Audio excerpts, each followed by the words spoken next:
A bell rang softly above the door, barely audible over the steady patter of rain outside. The evening air was thick with moisture, clinging to the windows of the diner like fog. Inside, a faint warmth lingered, the kind only a small-town eatery can hold on to, the kind built over years of burnt toast, old stories, and countless refills of coffee.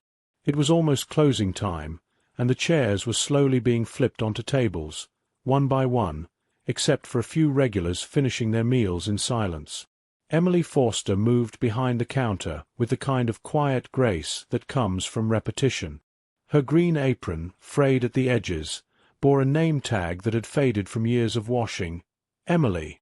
Her hair, hastily tied in a low ponytail, had strands that escaped and curled around her cheeks, damp from the long shift.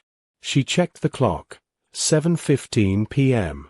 Just 45 more minutes, and she could go home, shower off the scent of grease and exhaustion, and fall into a bed that seemed to grow colder each night. The front door creaked again. Emily glanced up, not expecting much. Most folks knew the diner was winding down, but instead of another regular, a teenage boy stood in the entrance. He was thin, unhealthily so, and his clothes clung to his skin, soaked from head to toe. His hood, dripping with rain, barely shielded his hollow face. His eyes darted nervously around the room before he shuffled inside, as if he didn't quite believe he belonged there. Emily's hand paused over the coffee pot. The boy sat at the far end of the counter, trying to make himself small. "Just water, please," he muttered, voice barely above a whisper. Something in his tone cut through the quiet. It wasn't defiance. It was resignation, the kind that grows in the silence of too many nights without a bed, the kind that says, "I know I'm invisible. It's okay." Emily didn't move right away. She studied him. His shoes squished when he shifted in the seat. His fingers trembled, either from the cold or hunger, or both. Without a word, she reached for a clean glass, filled it with ice water, and set it down in front of him. Then she leaned on the counter with both elbows, narrowing her eyes like a mother trying to solve a puzzle. "You allergic to soup?" she asked casually, as if it were the most normal question in the world. He froze, then looked up, startled. "No, I can't pay for anything." Emily didn't break eye contact. "Didn't ask if you could pay. I asked if you were allergic." The boy opened his mouth, but no words came. His throat worked like he wanted to explain, maybe apologize for existing, but Emily had already turned toward the kitchen window. "Charlie," she called out to the cook, "1 lentil soup and grilled cheese. Add extra butter on the bread." The cook popped his head out from the back, his white apron dusted with flour. "We're closing. That your third freebie this week." She gave him a look. One of those looks that answered a question before it was finished. "I'll pay for it," she said calmly. "Take it out of my tips if you have to." The boy watched her, unsure whether to argue or just disappear. But his stomach growled in betrayal, loud and desperate. When the food arrived, Emily placed the plate gently in front of him. A hot bowl of lentil soup steamed beside the grilled cheese, golden and crisp. The aroma filled the corner of the diner like a silent invitation. He stared at it, then at her. "Eat," she said softly, "before it gets cold." He didn't say thank you, didn't ask questions, just picked up the spoon with trembling hands and began to eat. Slowly at first, like he wasn't sure it was real. Then faster, as if his body remembered what hunger was and was afraid the food might vanish. Emily walked away and refilled a coffee pot, but she kept her eyes on him. She'd seen his kind before. Not just homeless, forgotten, overlooked by a world that walked a little faster when they appeared. She didn't need to know his story to understand the weight he carried. When she came back, she set down another glass of water and slipped a folded napkin beside it. He noticed it after a few bites and carefully opened it with fingers rougher than any teenager's should be. Inside was a simple note, written in her slanted handwriting. "If you need somewhere warm, there's a shelter 3 blocks south, on Elm. Tell them Emily sent you." He read it. "Then read it again." His eyes welled up just slightly, nothing dramatic. Just enough for Emily to see the thank you he couldn't say. They didn't speak again. Not a single word. When he finished the meal, he slid the plate forward, nodded once, and stood. Emily gave him a tired smile. Not pity, just care. A quiet recognition that in a world full of noise, sometimes silence is the loudest act of kindness. He walked out into the rain. Emily didn't expect to see him again, and she certainly didn't expect what would happen next. 2 days passed. The rain finally let up, leaving behind puddles that shimmered under the early spring sun. The diner settled back into its usual rhythm, trucks humming past on the highway, regulars sipping coffee with yesterday's newspaper, and Emily moving through it all like clockwork. The boy hadn't returned.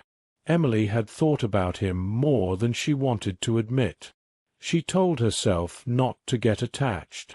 She'd served hundreds of faces over the years, some thankful, others silent, most forgotten by morning. But there was something about him. The way his hands trembled, the way he avoided eye contact but still read her note twice, the way he ate like the meal was both salvation and memory. She couldn't shake the image. On the 3rd day, the sun dipped low again, casting gold shadows through the front window. A black Rolls-Royce pulled up outside the diner, polished, silent, and glaringly out of place. The few customers looked up with mild curiosity, unsure whether they should expect a celebrity or a mistake. Emily stood behind the counter, drying a mug. Her brow furrowed when she saw the car. People with that kind of money didn't usually stop here. Not unless they were lost or slumming it for a dose of irony. The door opened with a low chime, and in walked the boy. But he wasn't the same. He wore dry, clean clothes, plain but neat, a blue hoodie and fitted jeans. His hair was still tousled, but now it was combed. His shoes, no longer soaked through, squeaked faintly against the floor. He looked healthier, brighter. He held his head a little higher, and in his eyes the exhaustion had softened into something else, something steadier. Behind him entered a tall man in a suit, mid-50s, silver streaks at his temples, crisp posture, the kind of presence that filled a room without effort. He wore a watch worth more than the entire diner and carried himself like a man who didn't ask for permission, only outcomes. Emily blinked, unsure what she was seeing. The boy approached the counter and stopped right in front of her. "I'm sorry for not coming back sooner," he said, his voice stronger this time. "I wanted to say thank you. For the soup. For the note." Emily was still staring, stunned. "You look different." "I am," he replied. "Your note led me to the shelter. They helped me get cleaned up. I told them about you."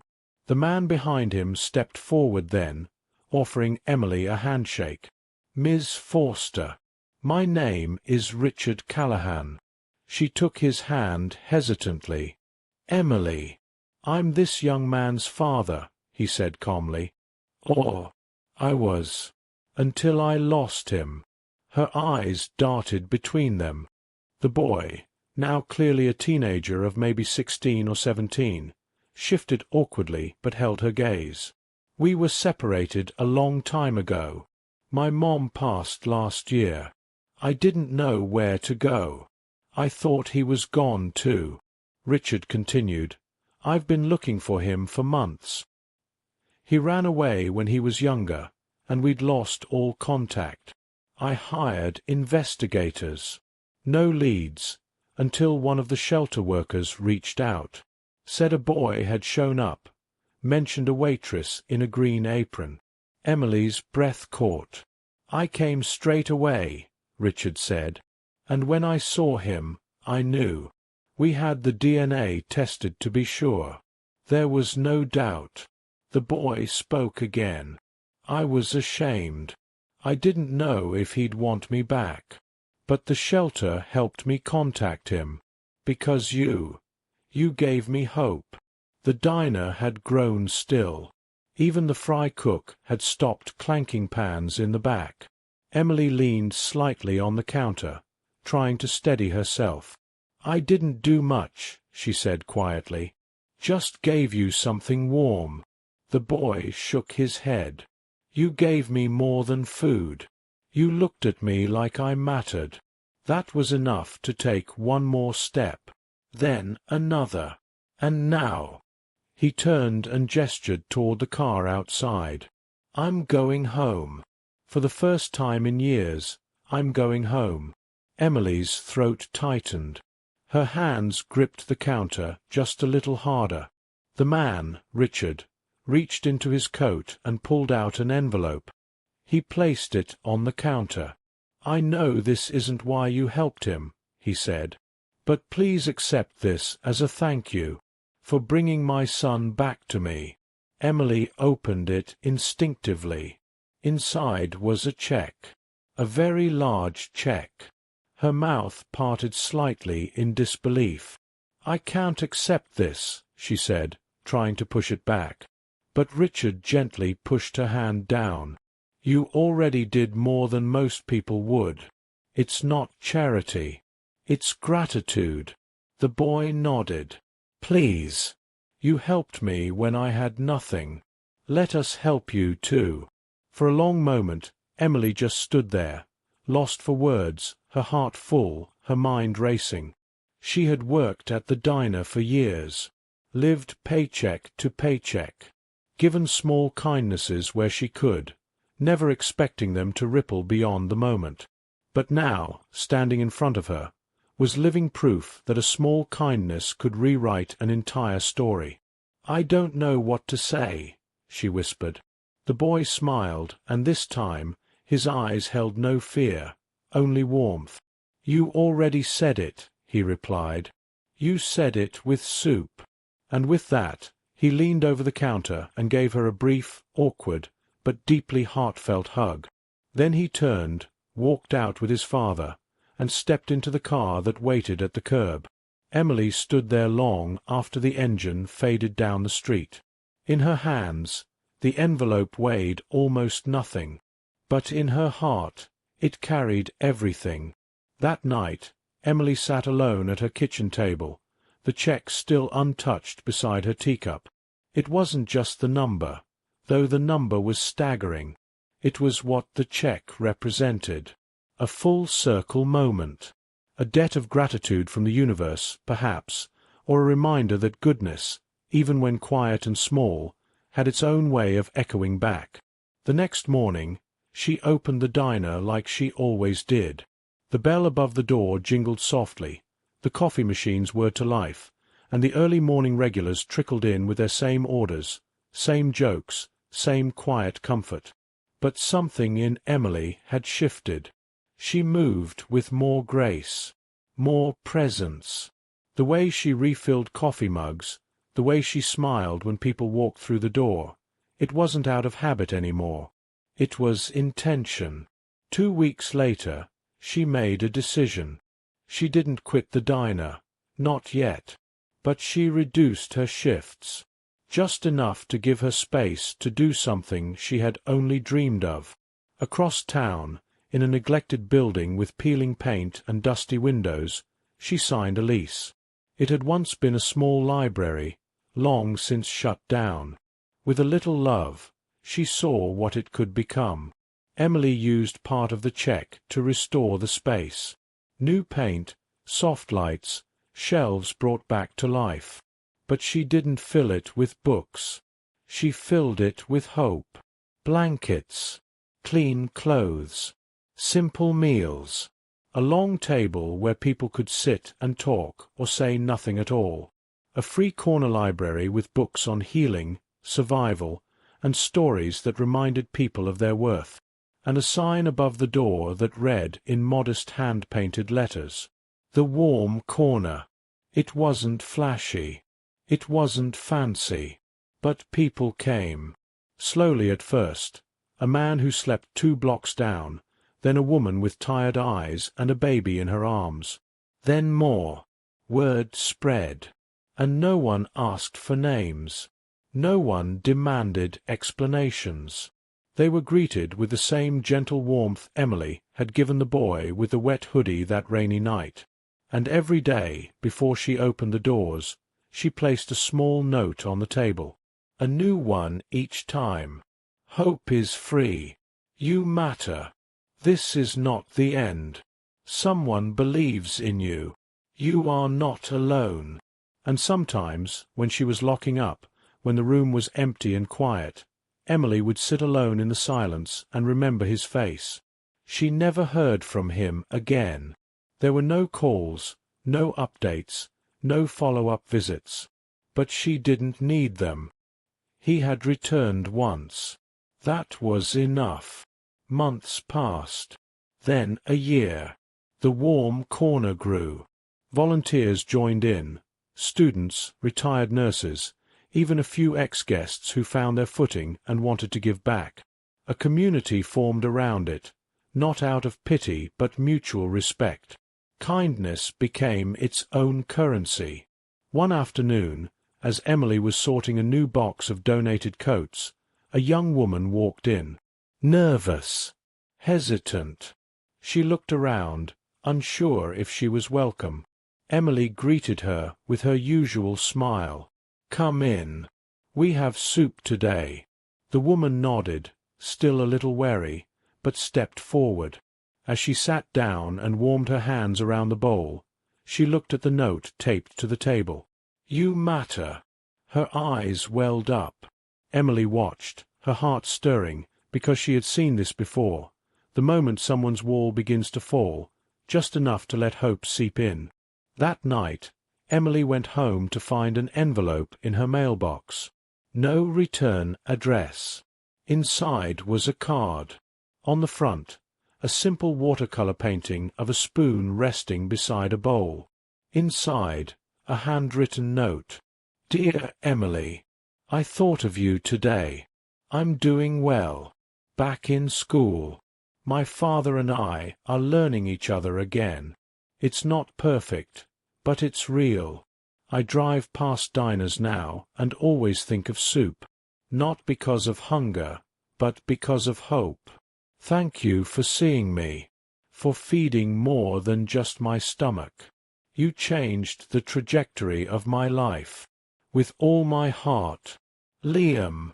Emily pressed the card to her chest, tears rising quietly, gently.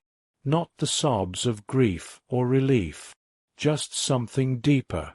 A sacred kind of gratitude. She placed the card on her bookshelf beside her favorite mug, and for the first time in years she sat back in her worn armchair and allowed herself to feel full, not with food or success, but with peace, because in a world so often rushed and rough, she had chosen to be kind, and that choice, simple, quiet, almost invisible, had changed everything.